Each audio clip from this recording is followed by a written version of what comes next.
ಪಾರ್ಥ ಮದುವೆ ಊಟ ಮಾಡಿ ಬಹಳ ದಿನ ಆಗೋಯ್ತು ಕಣ. ಬ್ರೋ ನಿಮ್ಮ ಮಗ ತುಂಬಾ ಲೇಟ್ ಬ್ರೋ. ಯಾಕೆ? ಸ್ನಾನಕ್ಕೆ ಹೋಗಿ 1 ಅವರ್ ಆಯ್ತಲ್ಲ. ಅರ್ಶನ ಹಚ್ಚಿರ್ಲಿಲ್ವಾ? ಅದೆಲ್ಲ ಹೋಗ್ಬೇಕು ತಾನೆ, ಅದಕ್ಕೆ ಚೆನ್ನಾಗಿ ಉಜ್ಕೊಂಡು ಬಂತ ನಾನೇ ಲೇಟ್ ಆಗ ಜಾಸ್ತಿ ಉಜ್ಗಿಸ್ಬಿಟ್ಟಾನು, ಆಮೇಲೆ ಕಲರ್ ಹೋಗ್ಬಿಡುತ್ತೆ. ಅದಕ್ಕೆ ಸುನಿ ಅವರೆಲ್ಲಿ? ಸ್ನಾನಕ್ಕೆ ಹೋಗಿದ್ದಾನೆ. ನಾವು ಅದಕ್ಕೆ ಕಾಯ್ತಾ ಇದೀವಿ. ಸ್ನಾನ ಮುಗಿಸ್ಕೊಂಡು ಬರ್ತಿದ್ದಂಗೆ ರೆಡಿ ಮಾಡ್ಬೇಕಲ್ಲ. ಅವನಿಗೆ ಕಚ್ಚೆ ಕಟ್ಕೊಳಕ್ ಬರಲ್ವಲ್ಲ, ಅದಕ್ಕೆ ಗೊತ್ತಲ್ಲ. ಅದಕ್ಕೆ ಬರ್ತಿದ್ದಂಗೆ ಟೈಟಾಗಿ ಕಚ್ಚೆ ಕಟ್ಟಿ ಬಂದ್ಬಿಡ್ತೀವಿ. ಬಟ್ ಅದಕ್ಕೇನೋ ಟೈಮ್ ಇದೆ ಆನಂದವ್ರೆ. ಅಲ್ಲಿ ಗೌತಮ್ ಅವ್ರು ಒಬ್ಬರೇ ಇದ್ದಾರೆ, ಬರೋರು ಹೋಗೋರ್ನ ಅವ್ರೊಬ್ಬರೇ ಮಾತಾಡ್ಸಿದಾರೆ. ನೀವು ಒಂದು ಸ್ವಲ್ಪ ಹೆಲ್ಪ್ ಮಾಡಿದ್ರೆ. ನೋಡಿ, ನಿಮ್ಮ ತಲೆಗೆ ಹೊಡೆದಿದ್ದು ನಮ್ಮ ತಲೆಗೆ ಹೊಳಿಲಿಲ್ವೇ? ಅದಕ್ಕೆ ಹೇಳೋದು, ಹೆಣ್ಮಕ್ಳು ಈ ವಿಷಯದಲ್ಲ ಸಿಕ್ಕಾಪಟ್ಟೆ ಶಾರ್ಪ್ ಅಂತ. ಯಾವ್ದನ್ನ ಯಾರು ಯಾವಾಗ ಮಾಡ್ಬೇಕು ಅದನ್ನ ಕರೆಕ್ಟಾಗಿ ಹೇಳ್ಬಿಡ್ತೀರಾ. ಬನ್ರಪ್ಪ, ಒಂದು ಸ್ನಾನ ಮಾಡ್ಕೊಂಡ್ ಬರ್ಲಿ, ಕೆಲಸ ಮಾಡ್ಕೊಂಡು ಬನ್ನಿ. ಪಾರ್ಥ ಅವರೇ, ನೀವು ಹೋಗಿ.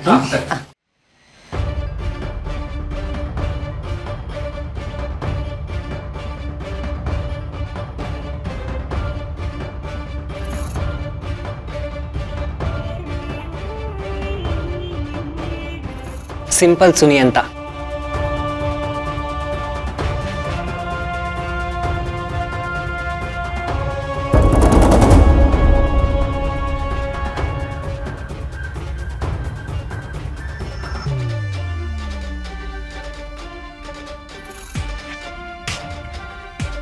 ಮ್ಯಾಮ್, ನೀವು ರೆಡಿ ಆದ್ರೂ ಇಲ್ವ ಅಂತ ನೋಡೋದಕ್ಕೆ ಅಂತ ಬಂದ.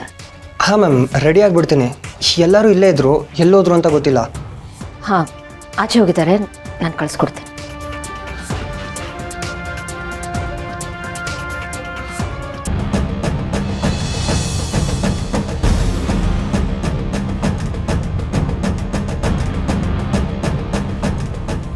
ಮಲ್ಲಿಯವರೇ, ಹನಿಮೂನಿಗೆ ಎಲ್ಲಿ ಪ್ಲಾನ್ ಮಾಡಿದ್ದೀರಾ? ಆಹಾ, ನಾಚಿಕೆ ಹುಡುಗನ ಪಟಾಯಿಸ್ಕೊಳ್ಬೇಕಾದ್ರೆ ಇರ್ಲಿಲ್ಲ ಈ ನಾಚಿಕೆ. ಇವಾಗ ನೋಡಿ, ನಿಜವಾಗ್ಲೂ ನಮ್ಮ ಮಲ್ಲಿಗೆ ಒಳ್ಳೆ ಹುಡುಗನೇ ಸಿಕ್ಕಿದ್ದಾನೆ. ಹೌದು, ಹುಡುಗನ್ ನೋಡಿದ್ರೇನೆ ಗೊತ್ತಾಗತ್ತೆ ಅವ್ನು ಎಷ್ಟು ಒಳ್ಳೆಯವನು ಅಂತ. ಅದನ್ನೇ ನಾನು ಕೇಳ್ತಾ ಇರೋದು, ಆ ಒಳ್ಳೆ ಹುಡುಗನ ಜೊತೆ ಹನಿಮೂನ್ ಎಲ್ಲಿ ಪ್ಲಾನ್ ಮಾಡಿದ್ದೀರಾ ಅಂತ. ಮೋಸ್ಟ್ಲಿ ಪ್ಲಾನಿಂಗ್ ನಾವೇ ಮಾಡ್ಕೊಡ್ಬೇಕು ಅನ್ಸುತ್ತೆ. ಹೌದಾ ಮಲ್ಲಿ?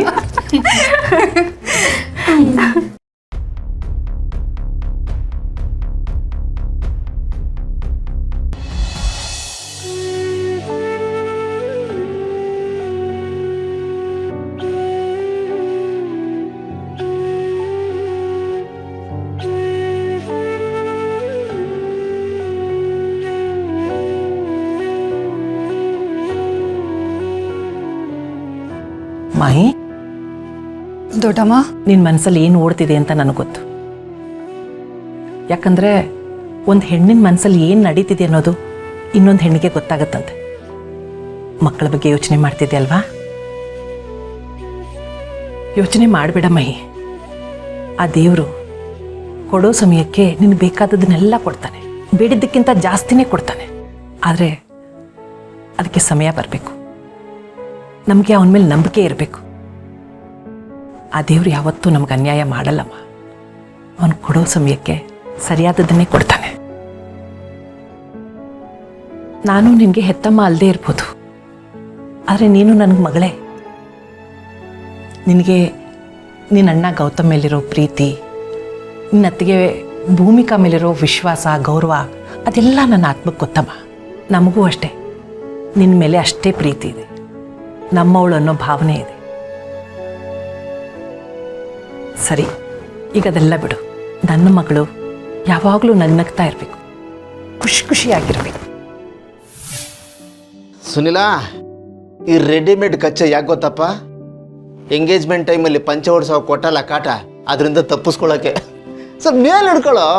ಅಯ್ಯೋ, ಇದನ್ನ ಇಟ್ಕ ನೀನು ಸಾಕು, ಮುಟ್ಟಿದ್ರೆ ಸಾಕು ಕಂಬಳಿ ಹುಳ ಬಿಟ್ಟು ಹೆಂಗಾಡ್ತಾನೆ ನೋಡ. ಬಲೆ ನಾಚಿಕೆ ಇವನಿಗೆ. ಟೈಟ್ ಇದೇನಾ ಹೇಳು. ಮಂಟಪಕ್ಕೆ ಹೋಗ್ತಿದ್ದಂಗೆ ಕಚ್ಚ ಉದ್ರೋಗ್ಬಿಟ್ಟಾತು. ಬಿಡು, ಪಕ್ಕನಾ ರೆಡಿ. ಹಾಕಪ್ಪ. ಸೂಪರ್. ಅಲ್ಲ, ನನ್ನ ಮಗನ ದೃಷ್ಟಿಯಾಗ ಇರು.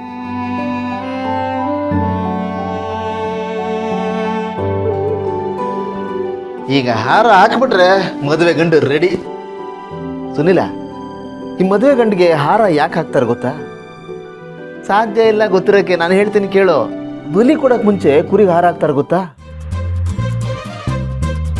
ಸೇಮ್ ಅದೇ ಥರನೇ ಇದು. ಮದುವೆ ಗಂಡಿಗೆ ಹಾರ ಹಾಕಿದ್ರೆ ಬಲಿ ಕೊಟ್ಟಂಗೆನೆ. ಸೇಮ್ ಕಾನ್ಸೆಪ್ಟು, ಕ್ಯಾರೆಕ್ಟರ್ಸ್ ಮಾತ್ರ ಚೇಂಜು. ಅದು ಬಲಿ ಕೊಡೋದು, ಇದು ನಾವೇ ಬಲಿ ಆಗೋದು.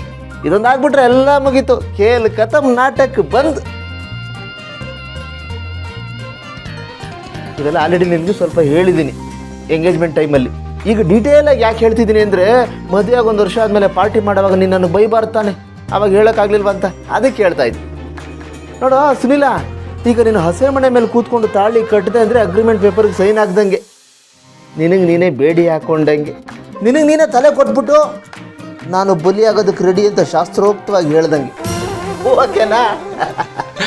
ಮದುವೆ ಆಗ್ತಿದ್ದಂಗೆ ಹೆಂಡ್ತಿ ಎಲ್ಲ ಕಟ್ ಮಾಡಾಕ್ಬಿಡ್ತಾಳೆ.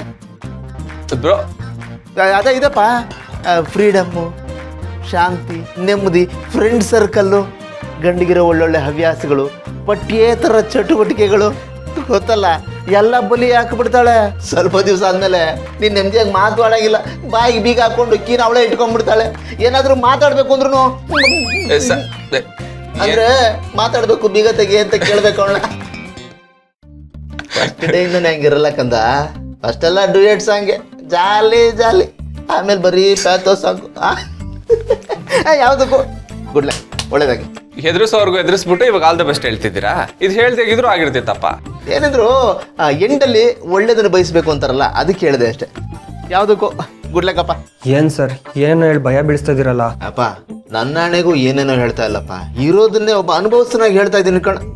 ನನ್ನ ಬಿಡು, ಇವ್ರಿಗೆ ಮದುವೆ ಆಗಿದೆಯಲ್ಲ, ಇವ್ರನ್ನ ಕೇಳು, ಇವರು ಅದನ್ನ ಹೇಳ್ತಾರೆ. ಸೇಮ್ ಟು ಸೇಮ್ ಹೇಳ್ರಪ್ಪ. ಹಂಗೆಲ್ಲ ಏನಿಲ್ಲ ಕಣ, ಇವರು 90s ಕಿಡ್ಸ್ ಅಲ್ವಾ, ಅದಕ್ಕೆ ಹಿಂಗೆ ಮಾತಾಡ್ತಿದ್ದಾರೆ. ನಮ್ಮ ಕಾಲದಲ್ಲಿ ಹಿಂಗೆಲ್ಲ ಏನಿಲ್ಲ. ನಮ್ಗೆ ಇನ್ನೂ ಅಲ್ಪ ಸ್ವಲ್ಪ ಡೆಮೋಕ್ರಸಿ ಇದೆ. ಇವ್ರ ಥರ ಡಿಕ್ಟೇಟರ್ಶಿಪ್ ಇಲ್ಲ. ಹೇ, ಏನ ನೀನು ಏನೇನು ಹೇಳ್ತಾ ಇದ್ದ ಇವನ ಮುಂದೆ? ಓಕೆ, ನಿಮ್ಗಿಂತ ಸ್ವಲ್ಪ ಏಜ್ ಆಗಿದೆ, ಬಿಳಿ ಕೂದಲು ಬಂದಿದೆ, ಕಾಣಬಾರ್ದು ಅಂತ ಡೈ ಹಾಕೊಂಡಿದ್ದೀನಿ ಕಣ. ನಾನು ಇನ್ನೂ ಹೆಂಗನ್ನೋ ಫೀಲಲ್ಲೇ ಇದ್ದೀನಿ. ಹ್ಞೂ ಕಣ, ಎಲ್ಲ ಕಡೆ ಫುಲ್ಲು ಹಸಿರು ಮಯ, ನಿತ್ಯ ಹರಿದ್ವರ್ಣ ಕಾಡು. ಏನ್ ಬ್ರೋ, ಏನ್ ಹೆಸರಾಗಿದೆ? ಅದ ಅರ್ಥ ಆಯ್ತು. ಆದ್ರೂ ಬ್ರೋ, ನಿಮ್ಮ ಸ್ಪಿರಿಟ್ನ ಮೆಚ್ಚಲೇಬೇಕು. ನೀವಿನ್ನೂ ಹೆಂಗಂತ ಅನ್ಕೋತಿದ್ದೀರಾ, ಆದ್ರೆ ನೀವಿನ್ನೂ ಹೆಂಗಲ್ಲ ಬ್ರೋ. ಬೋರ್ಡ್ ಚೇಂಜ್ ಮಾಡಿದ ತಕ್ಷಣ ರಿಯಾಲಿಟಿ ಚೇಂಜ್ ಆಗಲ್ಲ. ಅಪ್ಪ, ಏನೋ ನೀನು ಏನೇನೋ ಹೇಳ್ತಾ ಇದೀಯಾ? ಇರ್ಲಿ ಬಿಡಿ ಬ್ರೋ, ನಾವು ತಾನೇ ಇದೀವಿ. ಅದು ಕರೆಕ್ಟೇ. ಅದು ನಾವು ತಾನೇ ಅಡ್ಜಸ್ಟ್ ಮಾಡ್ಕೋತೀನಿ. ತಪ್ಪಿ ನನ್ನ ಹೆಂಡತಿ ಮುಂದೆ ಹೇಳ್ಬಿಟ್ಟಿದ್ರೆ ಮುಗಿದೋಯ್ತು ಕತೆ. ವರ್ಷ ಇಡೀ ಇದನ್ನೇ ಹಿಡ್ಕೊಂಡು ಓಡಿಸ್ತಾ ಇರೋವಳು. ಸತ್ಯ ಅವಳಿಲ್ಲ, ಬಚಾವ್ ನಾನು.